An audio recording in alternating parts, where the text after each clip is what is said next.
Hey guys, welcome back to my channel. Today I'm doing a fall inspired makeup look for you, and this is in collaboration with one of my good friends here on YouTube, Shay. I have collabed with her before in the past, so if you want to go check out her video, do so. She is amazing.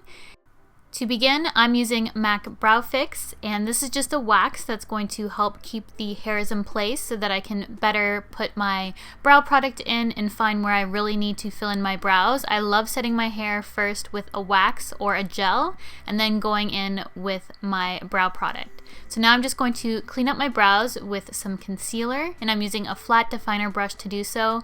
I have about 4 of these brushes. I use them for various things. They're one of the best brushes to have. A lot of brands have them.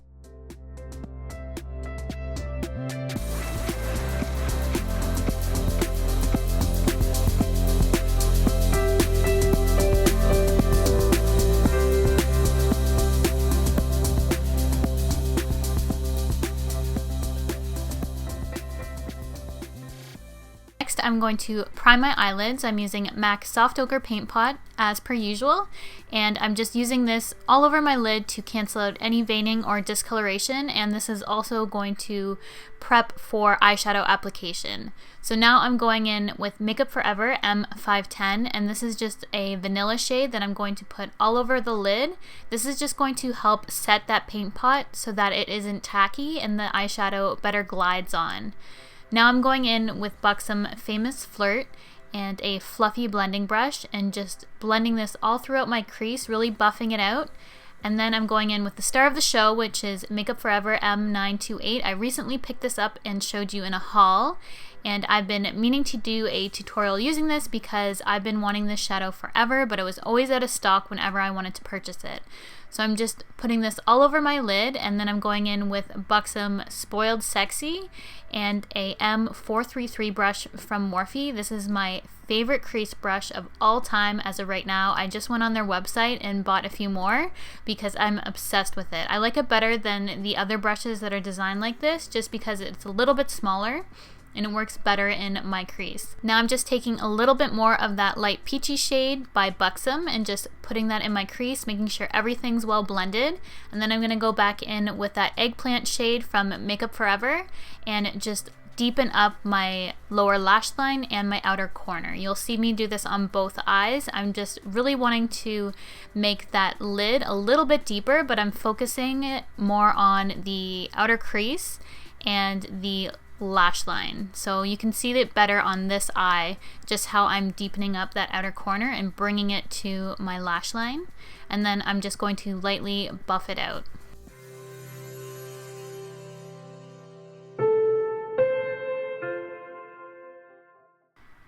Now I'm going to go in with another Makeup Forever Artist Shadow in M726. The M stands for being matte, so I am using all matte Makeup Forever shadows for this look, as well as my Buxom shadows. So this color is a little bit warmer and it just warms up that crease a little bit more, so that's what I was looking for. And now I'm going in with Inglot number 77 liner, and I'm just going to pass through my eyeliner application. You've seen this 1,000 times, but I'm doing a rather thick winged liner for this look. I want it to be really dramatic. So I'm cleaning up any fallout, and then I'm going to go on to my skincare. So I'm using Shiseido Ibuki Moisturizer. It is a skin refining moisturizer. It is my favorite pre-makeup application moisturizer. I love it.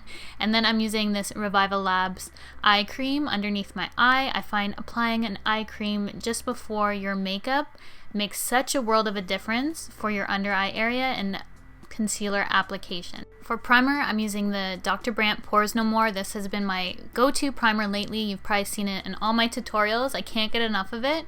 So I'm just applying that all over my face, and then I'm going to go on to my foundation, which I decided to use the Estee Lauder Double Wear. I'm in the shade Tawny. I haven't used this for a bit on my channel, but it is one of my favorite foundations, probably my favorite full coverage foundation, I'd have to say. My favorite foundation of all time is NARS Sheer Glow, as you guys know, but it probably is my second favorite foundation of all time. To apply it, I'm just using a Real Techniques sponge, and I find Beauty Blender works the best with the Estee Lauder Double Wear because it is quite a heavy formula, and this really helps it blend into the skin.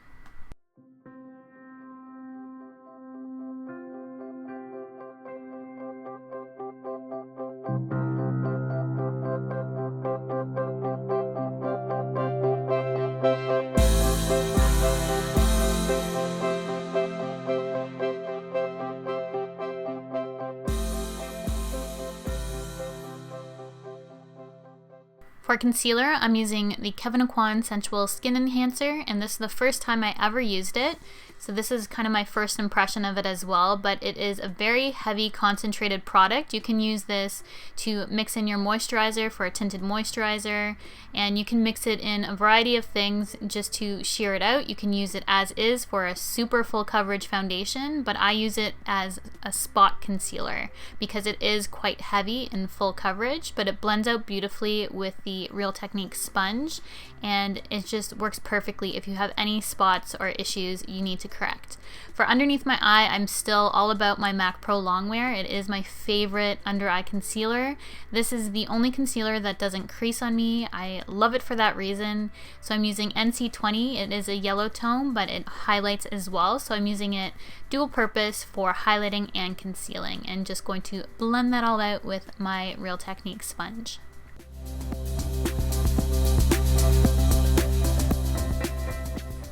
My lips were starting to feel a little bit dry because I did get some foundation on them, so I'm applying a lip treatment, and then I'm going in with the LA Girl Pro Conceal in Beautiful Bronze. This was also the first time I used this. As you could see in the beginning, I was kind of squeezing the product out. It was kind of a trial and error, as you will see with this. I used a little too much product. You need very, very little of this. But now you know, if you ever use this, do not do what I did. So you'll see coming up, but I am just applying it to the areas where I'm going to contour, but this is also going to help bronze up my skin. So this really does blend out beautifully. It looks a little scary right now, as you can see. Like, that doesn't look like it's going to blend out, but it does. But you're going to see kind of the mistake I make coming up soon.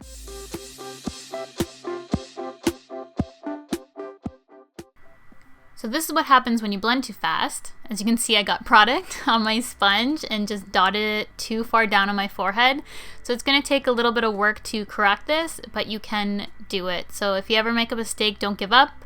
It worked out perfectly in the end. Everything looks fine now. I was just checking up, but it did take me a little bit to correct that. So do not use as much product as I did, and do not go as fast.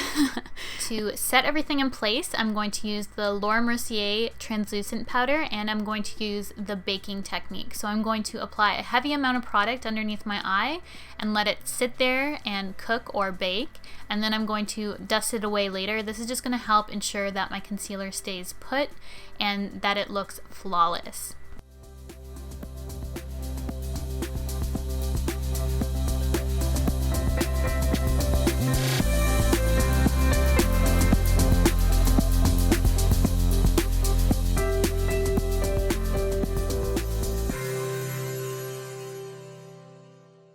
While my concealer bakes, I'm just going to go in with the Rimmel Lash Accelerator. This is my favorite mascara when I'm going to be applying false lashes. The lashes that I will be applying today are from Socialize, and they are the Siren lashes. They are absolutely perfect for this look. They taper a little bit at the end. They're a little bit spiky as well, but they really accentuate that wing liner.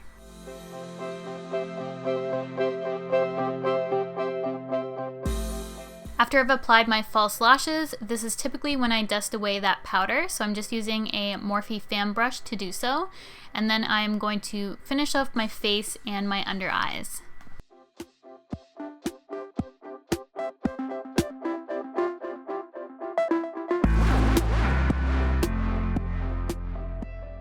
I'm keeping the lower lash line really simple. I'm not smoking it out or anything. I'm just applying a little bit mascara, and then I'm going in with a flesh tone eye pencil and putting that in my waterline. And this is going to really make your eyes look bigger and more doll-like. And I love the effect that that gives with just a little bit of mascara on your lower lashes. It just looks really doll-like and beautiful. And then for my cheeks, I'm using MAC Cubic Blush. It's one of those blushes I go to when I don't really know what I want to do with my cheeks, but I want a little bit of something on it, and I think it really complements the look. And here I couldn't decide whether I wanted to use Anastasia Beverly Hills Dusty Rose or Dose of Colors Truffle.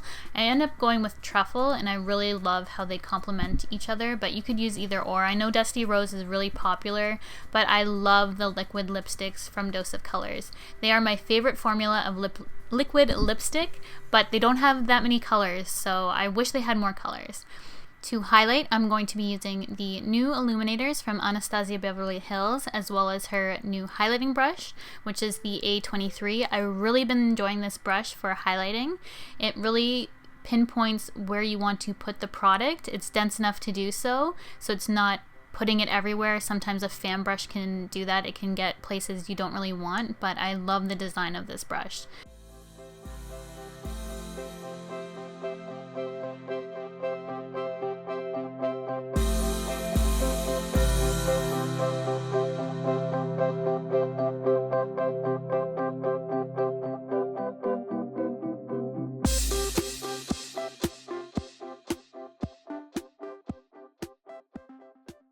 I wanted to add a little bit more highlight to the very high points of my cheekbones, so I'm going in with this white highlight from Anastasia in Starlight and just making that point stand out a little bit more on my face. After I'm finished highlighting, I'm just going to go in and set my face. I'm using the Urban Decay All Nighter setting spray as per usual. Favorite setting spray ever. So that is the finished look. I hope you guys enjoyed this video. Please give it a thumbs up if you did. It helps me out so much. Also remember to go over and check out Shay's video. We did similar purpley fall looks, and I'll see you guys in my next video.